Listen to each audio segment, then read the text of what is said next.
Ассаламу алейкум, Москвадагы мекендештер. Мен сиздерге бир кайрылуум бар.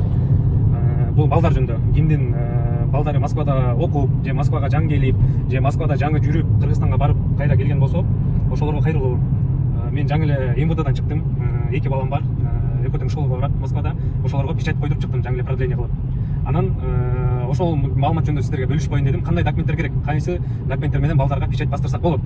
Эгер сиздин балдарыңыз бул жакта Москвада жүрүп, регистрациясы бүтүп, сиз Кыргызстанга кетирип, кайра келген болсоңуз, балдар бир жуманын ичинде документтериңер таза болсо деле реестрге түшүп калат экен. Менден кичинекей болсо дагы жардам. Мен азыр мынакей 2 балама печать койдуруп чыктым. Менин балдарым Кыргызстанга барып, 1 ай жүрүп, кайра келишкен. Бир жумадан кийин реестрге түшүп калышты. Реестрден чыгыш үчүн эмне кылыш керек? Реестрден чыгыш үчүн сиз же сиздин аялыңыз же күйөөңүз официальный трудовой договор болуш керек. Ошол трудовой договор аркылуу сиз продление кыласыз. Ага кандай документтер керек? Сиздин балдарыңызга паспорт, күбөлүк, свидетельство о рождении, сахарованын результаттары, кызыл карточка, жашыл карточка жана результаттары. Ошолордун баарын сиз копия кылып алып, өзүңүздүн трудовой договоруңузду, аминаңызды, паспортуңузду копия кылып алып, МВДга барасыз. МВДга кантип барасыз? Ал жактан через госуслуги запись кылып барышыңыз керек.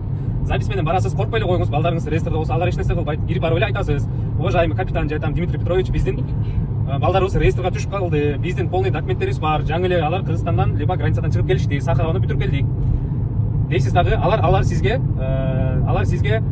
протокол түзүп берет. Протоколду алар түзбөйт. Алар сизди полицияга жөнөтөт.